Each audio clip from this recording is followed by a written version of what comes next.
A Ele toda a honra, toda a glória e todo louvor. Amém? Que alegria podermos estar aqui. Queria que você abrisse comigo a sua Bíblia. No texto, no livro do Gênesis, capítulo 1, nós vamos ler apenas 12 versículos. E eu vou fazer menção aqui da versão ARA. Amém? Então, Gênesis 1, 26 e 27, ok? Abra a sua Bíblia. Nós vamos estar fazendo essa leitura e vamos estar tentando entender, compreender aquilo que Deus tem para nós essa noite. Diz assim a palavra do Senhor: também disse Deus: façamos o homem à nossa imagem. Repita comigo: imagem. Conforme a nossa semelhança. Tenha ele domínio sobre os peixes do mar, sobre as aves dos céus, sobre os animais domésticos, sobre toda a terra e sobre todos os répteis que rastejam pela terra. Criou Deus, pois, o homem à sua imagem. Diga: imagem. A imagem de Deus o criou, homem e mulher os criou. O tema desse sermão é o valor da vida. Amém? Para estimar o valor de algo, a gente precisa saber o mínimo sobre ele, não é verdade? E a primeira pergunta é: o que é a vida? Talvez ao respondermos essa pergunta encontraremos muitas definições simplórias e até mesmo definições muito alienantes do verdadeiro sentido do que é vida. A vida, na verdade, tem sido muito banalizada. Hoje, por muito pouco, tira-se a vida alheia. Basta um esbarrão, uma cara feia, uma fechada no trânsito. São motivos tão fúteis, não é? Que de alguma coisa, por algum motivo tão fútil, esses motivos se tornam fundantes para que uma vida seja interrompida. A vida é tão banalizada que até a forma como falamos mostra o quanto nós a desprezamos. Por exemplo, dizemos com muita frequência, não é? Alimento é vida. Esporte é vida. Quando na realidade, Jesus lá em Mateus no capítulo 6 vai dizer que a vida vai muito além do alimento. A vida, ela é muito mais preciosa, sabe, do que as necessidades básicas. Há quem diga: vida é o coração batendo. O coração batendo é um sintoma indicativo, mas não é sempre uma referência de vida. Por exemplo, quando existe um quadro de morte cerebral, o coração continua batendo, mas a morte, ela é confirmada. Então, nem sempre o coração batendo é a referência de uma vida.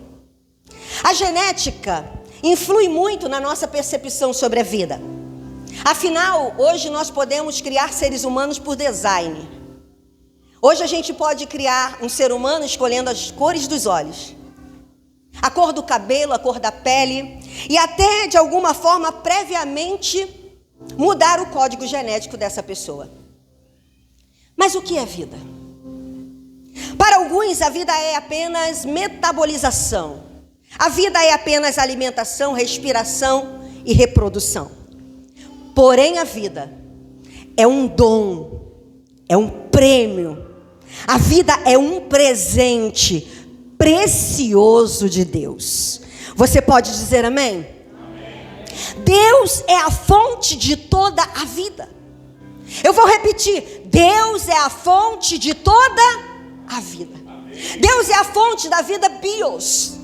A vida bios é a vida que começa com o nosso nascimento e termina com a nossa morte. Deus também é a fonte da vida Zoe. A vida Zoe é a vida de Deus e a vida que todos aqueles que estão nele possuem. Deus também é a fonte da vida eterna. Então Deus é a fonte de toda a vida. E a pergunta continua: então qual é o valor da vida? Para alguns, a vida possui um valor utilitário ou utilitarista. E esse conceito, ou nesse aspecto, é válido matar um para que outros sejam salvos. Por exemplo, nós estamos aí acompanhando nas redes sociais um contexto de guerra. Uma guerra na Palestina que agora outros países já estão se envolvendo. E vale lembrar que na guerra não há vencedores, gente. Todos perdem. Homens, mulheres, crianças de ambos os lados estão perdendo suas vidas. Têm tido as suas vidas brutalmente interrompidas. Porque alguém decidiu que a vida deles não vale a pena. Que a vida deles não vale nada. Sabe? E nos esquecemos que toda a vida humana importa. Toda a vida é sagrada, portanto, toda a vida deve ser insacrificável e inviolável. Será que se é possível mensurar? Será que a gente pode determinar ou precificar a vida? Entendemos que o valor da vida não está intrínseco nela mesma, como alguns filósofos determinam. O valor da vida está em quem a doou. O valor da vida está naquele que a conferiu a nós, naquele que nos delegou. O valor da vida está na fonte geradora, está no ponto de origem. O valor da vida está em Deus. Deus é o autor da vida. E é dentro dessa perspectiva que nós, como discípulos de Cristo, precisamos dimensionar, quantificar a importância da vida humana. Toda vida humana é sagrada. E ela é sagrada não a partir da sua funcionalidade. A vida humana é sagrada a partir da sua natureza. Não amamos as pessoas pelos resultados que elas podem produzir. Nós amamos as pessoas pelo simples fato delas refletirem a imagem de Deus. O valor da vida está no fato de nós, seres humanos, refletirmos a imagem do Criador. O verso 7 que lemos, 27, melhor dizendo, diz: Criou, pois, Deus o homem à sua imagem. A imagem de Deus o criou. Homem e mulher os criou. Nesse texto, nós vemos aqui que, em valor, para Deus nós somos iguais. Deus não diferencia o ser humano por gênero. O nosso valor é o mesmo, tanto para homem quanto para mulher, porque ambos foram feitos à imagem de Deus. O que nos diferencia um do outro são as nossas funções, irmãos. A mulher foi feita para algumas funções e o homem para outras. Mas em valor e importância, nós somos iguais para Deus. A teologia chama essa realidade, sabe, de sermos a imagem de Deus, de imago Dei. Imago Dei é a imagem de Deus que o homem tem, que o homem possui. E é por isso que a vida humana tem valor.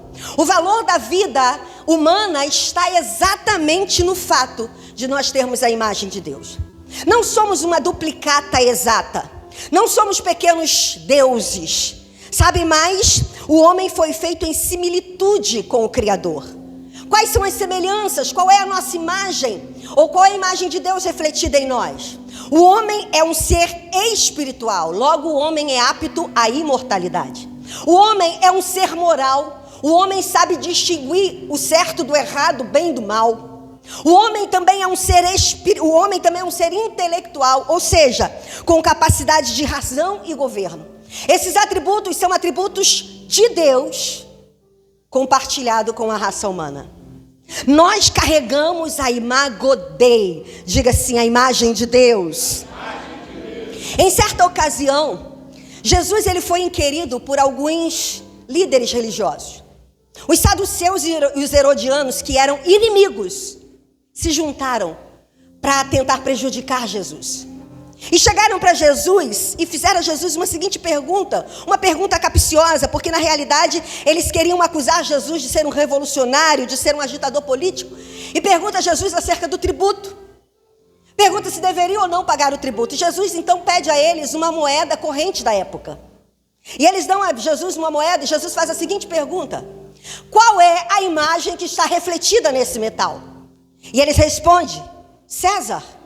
E Jesus dá para eles uma contra-resposta: dai a César o que é de César, e dai a Deus o que é de Deus. Irmão, se uma imagem, ou se a imagem de César, impressa no metal, conferia a ele o direito do tributo, nós carregamos a imagem de Deus em nós. Isso significa que Deus é o dono da nossa vida. Amém? César o que é de César, Deus o que é de Deus. A vida pertence a Deus. Ele é o autor, Ele é o dono, Ele é o consumador da nossa vida, queridos. Aleluia! Aleluia! E em Eclesiastes, no capítulo 12, no verso 7 diz: e o pó volte à terra, como era, e o espírito volte a Deus que o deu. César o que é de César, Deus o que é de Deus. E o que caracteriza o valor da vida está no fato de termos em nós a imagem e a semelhança de Deus. A bem verdade é que essa imagem, ela foi danificada, ela foi prejudicada, ela foi, corrompida, prejudicada pelo pecado. Porém, ela é plenamente restaurada na pessoa de Cristo. Jesus, Ele veio para restaurar em nós a imagem corrompida e destruída pelo pecado. E a palavra de Deus diz que quem recebe o Filho de Deus tem a sua imagem devolvida, tem a sua imagem restaurada. Em Efésios, no capítulo 4, no verso 24, o apóstolo Paulo vai dizer assim: olha, nós nos despimos do velho homem, da natureza, da imagem prejudicada, danificada, e nos vestimos do novo homem, criados para sermos semelhantes a Deus. Quando olhamos para essa verdade, a gente aprende um fato: não existe nada que possamos fazer para fazer com que a vida valha mais ou menos. Não são os nossos atos de bondade, generosidade, não são os seus comportamentos assertivos que faz com que sua vida valha mais. Também não são os seus erros, não são, os seus equívocos que fazem com que sua vida valha menos. Em João, no capítulo 3, no verso 16, nós vamos encontrar a seguinte declaração: porque Deus amou a humanidade de tal maneira que deu o seu Filho unigênito, para que todo aquele que nele crê não pereça, mas tenha a vida eterna. Jesus não amou só os bons. A Bíblia vai dizer que Jesus amou os habitantes da terra. Jesus amou as famílias humanas. Jesus amou a massa inteira de homens alienados dele, por isso, resistente à obra de Cristo. Deus ama a todos, e toda a vida humana importa para Deus. Toda a vida tem valor, amém? Por exemplo, no código, perdão gente, eu bebo muita água. No Código de Ética Médica, reitera o direito de toda pessoa humana, ou que toda pessoa humana deve ser tratada com civilidade, com respeito, com dignidade, com integridade. É dever dos profissionais da saúde serem imparciais aos resultados produzidos por aquela pessoa. Por exemplo, o médico não pode fazer distinção entre um criminoso e um cidadão de bem para prestar-lhe socorro. Todos têm as mesmas condições de cuidado e sobrevivência. Todos têm a mesma condição de serem recebidos com civilidade e respeito. Então a vida, ela é imensurável. A vida, ela é incalculável. A vida não tem como se estimar. A vida, ela possui valor absoluto e não pode ser relativizado. A frase, a vida é indigna de ser vivida. Já ouviram essa frase? Essa frase é uma designação nazista para os segmentos da população que, no conceito nazista, ou de acordo com o regime nazista, não tinham o direito de viver. Essa frase, a vida indigna de ser vivida, era para pessoas que eles achavam que não tinham direito porque a cor da pele era diferente. Não tinha direito à vida porque possuía alguma debilidade física. Não tinha direito à vida porque era de outra etnia ou de outra nacionalidade. E esse conceito formou a ideologia nazista, que contribuiu para o holocausto não apenas dos judeus, mas de seres humanos que foram mortos maciçamente, por conta de uma ideologia que relativizou a vida. A Holanda, por exemplo, nós temos aí, a Holanda, ela tem um conceito muito liberal da eutanásia, chegando até a questionar o tempo de vida alheio. Eu ouvi, eu não sei se isso é verdade, eu não procurei dados científicos, mas eu ouvi que os velhinhos da Holanda estão migrando para outros países, com medo dos seus familiares fazerem eutanásia neles, porque a vida deles foram relativizada. Não produzem mais resultados, não contribuem mais para o crescimento populacional, não é? Ou para o rendimento nacional. Então a vida deles é descartável. Nós entendemos que um quadro clínico, um problema físico, a faixa etária, não desmerece o valor da vida. E aqui entra uma questão muito controversa e muito polêmica, que é a questão dos abortos.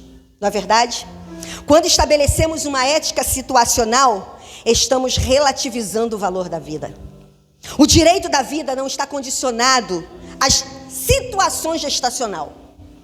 Entendemos pela palavra que toda a vida humana, que toda a concepção humana não é arbitrária à vontade de Deus. Deus não lida com casualidades. Deus não lida com coincidência. Deus é preciso, Deus é intencional. Gosto muito do que Albert Einstein diz sobre Deus. Deus não joga dados. Nenhuma concepção foge a essa regra. Nós somos frutos da intencionalidade de Deus, amém? E eu volto a repetir, o valor da vida está embasado no fato de termos sido feito imagens e semelhança do Criador. Não são os resultados, nem as situações que determinam o valor da vida. E quantos estão perdidos quanto a essa verdade? Quantas pessoas estão perdidas quanto ao seu propósito? Quantos estão perdidos quanto ao valor da sua existência? Vivemos dias em que o inimigo tem aprisionado as pessoas, aprisionado as mentes humanas na dor, levando as pessoas ao desespero. E o desespero é uma arma poderosa de Satanás para que você perca de vista o valor da sua vida. C.S. Lewis, no livro dele, Uma Carta ou Cartas de um Diabo a Seu Aprendiz, ele diz o seguinte: se o ser humano, ou ele coloca como paciente, se o paciente puder ser convencido de que não há mais esperança, eles podem considerar acabar com a sua própria vida, o que seria uma grande vitória para o nosso lado. O suicídio é uma resposta a esse desespero que Satanás coloca no homem, objetivando a sua alma. E hoje nós vemos um número crescente de pessoas tentando contra a sua própria vida, porque desconhece o valor que ela possui. O inimigo, ele tem encarcerado essas pessoas e tem obtido êxitos no seu intento. A palavra nos revela que todo ser humano passa por turbulências. Em João, no capítulo 16, no verso 33, Jesus declara a seguinte verdade: olha, no mundo vocês terão aflições. Não que Deus tenha nos criado para vivermos as turbulências, para vivermos as aflições. Deus fez o homem para viver plenamente. Deus fez o homem para viver uma vida completa, uma vida abundante. Deus colocou o homem no Éden. O Éden era um lugar de delícias. Mas o pecado trouxe para a vida essas nuances. O pecado trouxe para a vida a dor. O pecado trouxe para a vida, sabe, todas essas dificuldades. O pecado trouxe a perda, a enfermidade, as decepções. Em João, no capítulo 10, no verso 10, eu gosto muito desse versículo, Jesus declara sobre esse intento. O diabo veio com esse intento e ele conseguiu lograr êxito no Éden. O ladrão veio para matar, roubar e destruir. O intento dele é roubar de nós a vida abundante. Mas Jesus, na parte B desse versículo, ele declara: eu vim para devolver a vocês. Eu vim para dar a vocês a vida, e a vida em abundância. E na parte B também do versículo 33 de João 16, Jesus diz assim: olha, vocês vão ter turbulência, vocês vão ter aflições, mas tenham uma alma animada, tenham bom ânimo, porque eu venci o mundo. Você é vencedor, você nasceu para vencer, você nasceu como um vencedor. Você pode aplaudir a Jesus. Aleluia. Você carrega a Imago Dei. Você é vencedor. Se Jesus venceu, você também o é. E a gente muitas vezes se vê como perdedores, não é verdade? Mas você nasceu um vencedor. Você foi o maior corredor, o maior nadador, o maior alpinista da história do universo. O seu nome deveria estar no Guinness Book, no livro dos recordes. Sabe, Augusto Cury declara essa verdade: você participou da corrida mais excitante, da corrida mais perigosa. Você fez a escalada mais íngreme do mundo. Você nadou na contramão da correnteza pelo direito de formar a vida. Se você tivesse se distraído, você teria perdido a disputa. Se você tivesse desistido, você teria morrido. Então jamais diga: eu sou um perdedor. Jamais diga: o que eu estou fazendo nesse mundo? Jamais diga: eu não pedi para nascer. Você pediu, querido. Você não só pediu, você optou por nascer. Você implorou para nascer. Você lutou para nascer. Você batalhou para nascer, para ter o direito à vida. Então você pediu para nascer, sim. E sabe, o autor da vida te observou na sua capacidade e deu a você o maior de todos os milagres, o maior de todos os prêmios, que é o direito à vida. Você é um vencedor. A vida lhe pertence. A vida lhe pertence temporariamente. Você lutou geneticamente por ela. Agora você precisa lutar espiritualmente pela sua vida. Não desista dela agora. Você escolheu nascer. Você competiu com mais de 40 bilhões de seres. Talvez melhores que você, mais fortes que você, mais rápido que você, mas de alguma forma você foi o mais forte. Você venceu. Você lutou. Você correu a corrida pela sua existência. Agora corra a corrida pela sua vida espiritual. Não desista da sua salvação na pessoa de Cristo. Falamos aqui sobre o valor da vida. Agora eu quero falar sobre o propósito da vida. Nós entendemos pela palavra que nós não somos um acidente, amém? Então você não é um infortúnio. Você não é um erro de percurso. Você não é obra do acaso. Você é fruto da intencionalidade de Deus. Mesmo que seus pais não tenham te planejado, você foi planejado no coração de Deus. Você não está aqui apenas para consumir recursos. Você não está aqui apenas para fazer parte, sabe, de um cenário. Você não está aqui apenas para ser mais um na estatística. Sabe, você não está aqui apenas para participar de uma estatística do IBGE. Você não é só mais um dos 8 bilhões de habitantes que estão hoje na Terra, ou mais, um pouco mais de 8 bilhões. Você tem um propósito, você tem uma finalidade, você tem um objetivo. Durante essa semana eu fui incomodada por Deus durante a madrugada. Eu acordei com uma imagem, a imagem de uma pessoa na minha mente. Uma pessoa que não faz parte do meu círculo de amizade, do meu vínculo relacional. Uma pessoa que eu conheci numa conferência, e ela foi a pessoa, a ponte que fez o contato.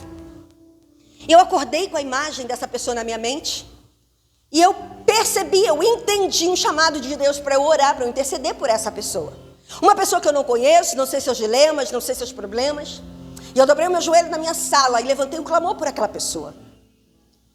E no outro dia, Deus falou assim para mim: envie uma mensagem para ela e diga a seguinte frase: eu te vi, você é vista, você é cuidada, você é amada.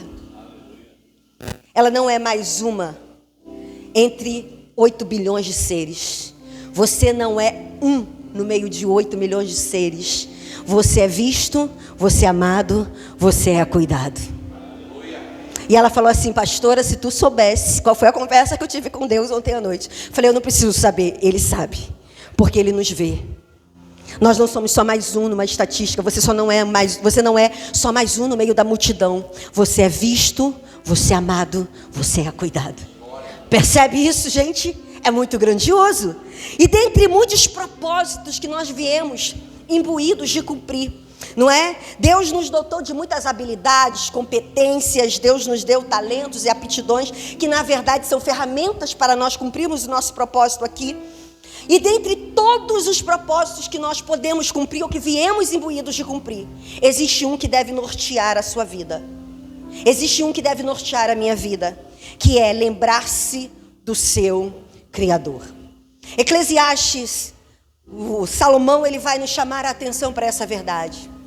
Lembre-te do teu Criador. Tudo que Satanás almeja, sabe, é apagar a imagem de Deus em nós. Tudo que Satanás almeja é fazer com que você esqueça o seu real reflexo. E aí às vezes a gente olha para o espelho e com uma visão distorcida de quem realmente somos, a gente pensa sermos um traído, um abandonado, um rejeitado, um culpado, uma vítima. Mas na verdade, todas essas impressões acerca de você são distorções da real imagem de Deus. O diabo não quer que você perceba que você é um campeão, que você é um vencedor. O diabo não quer que você perceba que você tem valor. Que o teu valor não está no fato de você ter um salário ou uma conta bancária recheada, de ter sido uma pessoa bondosa a vida toda, de nunca ter cometido um erro, um deslize. Talvez o diabo, sabe, ele colocou na sua mente que você não é digno da presença de Deus, mas você carrega em si a imagem de Deus, ainda que danificada, ainda que prejudicada, ainda que não totalmente restaurada, porque talvez você não tenha conhecido Jesus ainda plenamente. Mas o diabo, ele traz essas distorções da mente humana para que a gente não compreenda o valor da vida, o propósito da nossa existência. E aí ele coloca uma imagem distorcida de quem realmente somos. Mas dentre todos os propósitos de Deus para nós, é que nós vivamos uma vida que o agrade. Quando nós falamos de viver uma vida para agradar a Deus, não pode ser compreendido como fatalismo, como determinismo, sabe, como um peso. Como se Deus tivesse nos feito apenas para satisfazer os seus desejos mesquinhos. Como se nós não tivéssemos capacidade de escolha. Sabe, não é isso. Quando dizemos para viver uma vida, sabe, ou quando dizemos que o maior propósito da vida é viver para agradar a Deus, para a glória de Deus, é entender que a vida só faz sentido de fato. Só se percebe de fato, ela só é valiosa de fato, quando nós nos descentralizamos a vida de nós mesmos e alinhamos a nossa vida aos propósitos de Deus. Quando saímos do centro e colocamos Deus, a gente encontra o valor da vida. Sabe, e qual o propósito de Deus? O propósito de Deus é que vivamos para os outros, irmãos. Deus não quer que você apenas viva com outras pessoas. Deus quer que você viva para outras pessoas. E esse conceito é extremamente conflitante para nós, seres humanos, egoístas, egocêntricos. É muito difícil a gente entender o que Paulo quis dizer em 1 Coríntios, capítulo 10, verso 33, quando ele diz assim: olha, eu não estou procurando agradar o meu próprio bem, ou fazer o meu próprio, sabe, fazer algo que me satisfaça, mas eu estou procurando o bem de muitos, para que estes sejam salvos. O valor da vida está em você viver para os outros. Quando você percebe as pessoas, quando você deseja de falar de Jesus para elas, quando você investe tempo em servir, quando você discipula pessoas, quando você deixa de ser um consumidor do evangelho, um cliente da igreja, para amar gente, para se tornar um discípulo que ama vizinhos, que ama, sabe, os menos afortunados, e não é uma piedade passageira, não é uma piedade falseada, mas uma paixão visceral. Quando começamos a desenvolver essa paixão visceral pelas pessoas, nós descobrimos o verdadeiro sentido da vida. Nós descobrimos de fato qual é o nosso propósito. A vida, ela é imbuída de propósitos, e o maior deles é agradar a Deus. Falamos aqui sobre o valor da vida, o propósito da vida, e eu quero falar agora sobre a efemeridade da vida. Essa é a conclusão desse sermão. Precisamos entender que a vida ela é efêmera. A vida ela é fugaz, ela é passageira. Existem inúmeras metáforas bíblicas que revelam essa transitoriedade da vida humana. Nós somos o parâmetro do tempo. Sabe, nós somos o embrulho que a parteira despachou para o coveiro. Eu já falei isso aqui com vocês, não é? E quando nós entendemos que a nossa vida, ela é passageira, nós precisamos trazer em mente, se a vida é de Deus, ela vai voltar para Ele. Se eu preciso vivê-la com responsabilidade aqui, vivendo o meu propósito, eu preciso entender que um dia eu vou ter que prestar contas do que fiz com ela. A vida é uma atribuição temporária. Rick Warren vai dizer que a vida é um cargo de confiança. A responsabilidade da vida, ela é intransferível, ela é indelegável. Sabe, um dia nós iremos prestar contas da vida. Chegará um dia em que estaremos diante de Deus e Ele fará uma auditoria da nossa vida. A primeira pergunta é: Elaine, o que você fez com meu filho Jesus? Você o aceitou? Você o amou? Você o seguiu? Você amou o que ele amava? Você se importou com o que ele se importava? Você amou gente, Elaine? Você se deu por pessoas? Jesus declara a seguinte verdade: olha, eu sou o caminho, a verdade e a vida. Ninguém vem ao Pai a não ser por mim. Nós iremos prestar conta do que fizemos com o Filho de Deus, irmãos. Um dia nós vamos chegar diante de Deus. E a Bíblia vai dizer que esse dia vai chegar para todos nós. Um dia o cordão de prata vai arrebentar.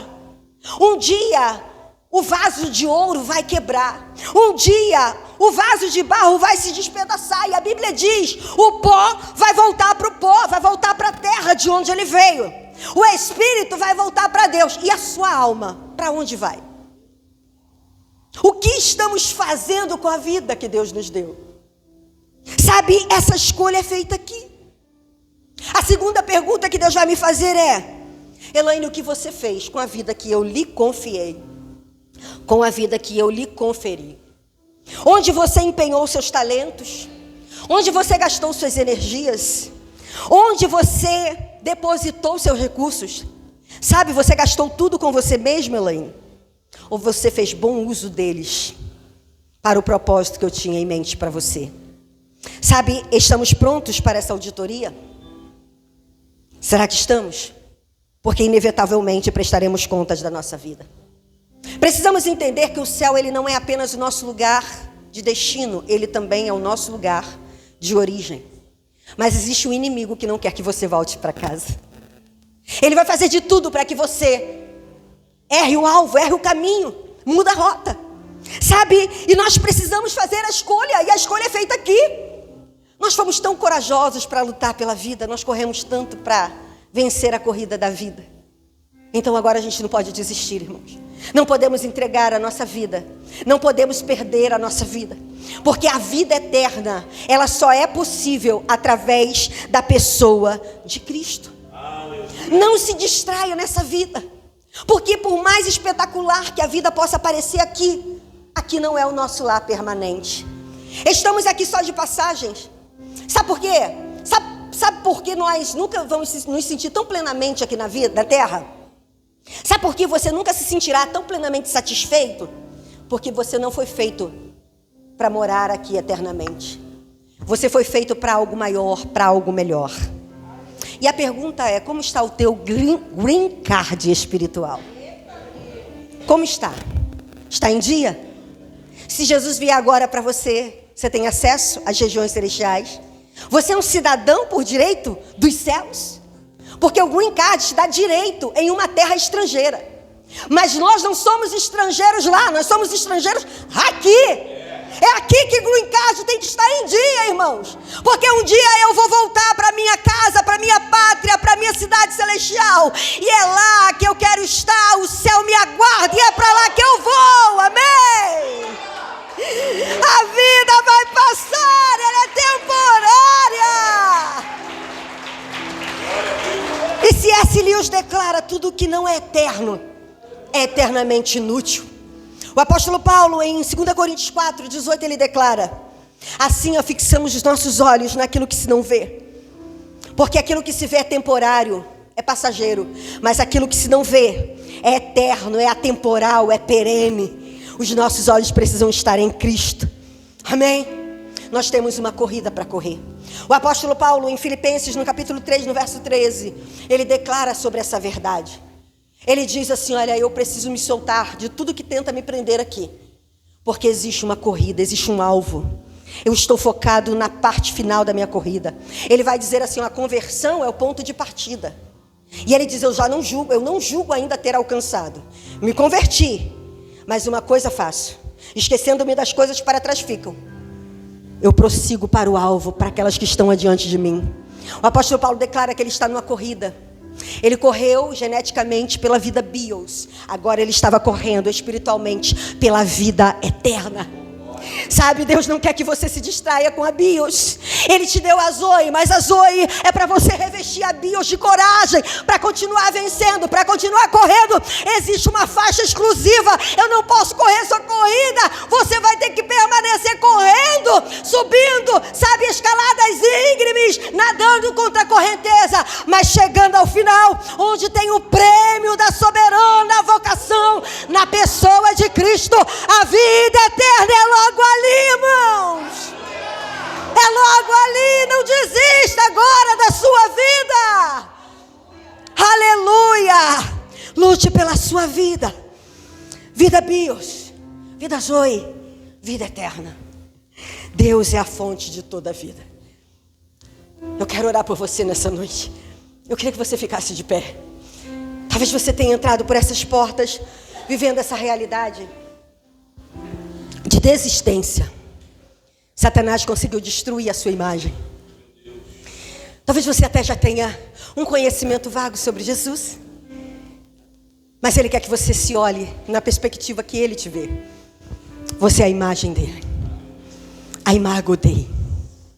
Não importa a cor dos seus olhos, do seu cabelo, a sua etnia, não importa o seu gênero, não importa a sua nacionalidade, não importa a sua faixa etária, não importa a sua condição financeira, física, não importa. Você é a imago Dei, você é a imagem de Deus. A sua vida é preciosa, a sua vida tem valor. Não deixe Satanás pensar que você está aqui apenas ocupando espaço, ou pensar que você é um infortúnio, é um acidente. Não, você tem um propósito. Você tem uma finalidade aqui. Você tem um objetivo. Amém. Então coloque a mão à altura do seu coração. Diga assim: Senhor, eu valho muito. Declare isso: eu valho muito. Eu valho muito, Jesus, eu valho muito. Não está nos resultados que eu produzo, não está no quanto eu sou boa, não está no quanto eu, Senhor, faço tudo correto, certo, mas está no fato do Senhor, ó Pai, ser a imagem que eu carrego. O Senhor, ó Pai, é a imagem que eu preciso refletir. E se há algum prejuízo nessa imagem, se hoje eu estou me vendo por um espelho quebrado, por um espelho, Senhor, despedaçado pelo pecado, Pai, traz para mim uma visão clara. Restaura a tua imagem em mim e me faz me ver do jeito que o Senhor me vê. Deus, o diabo colocou em mim codinomes, apelidos, dos quais, Senhor, não faz parte da identidade que eu possuo em Ti. Eu sou filha, eu sou visto, eu sou amado, eu sou cuidado por Ti. Isso me basta, Senhor. Me ajude a viver essa realidade.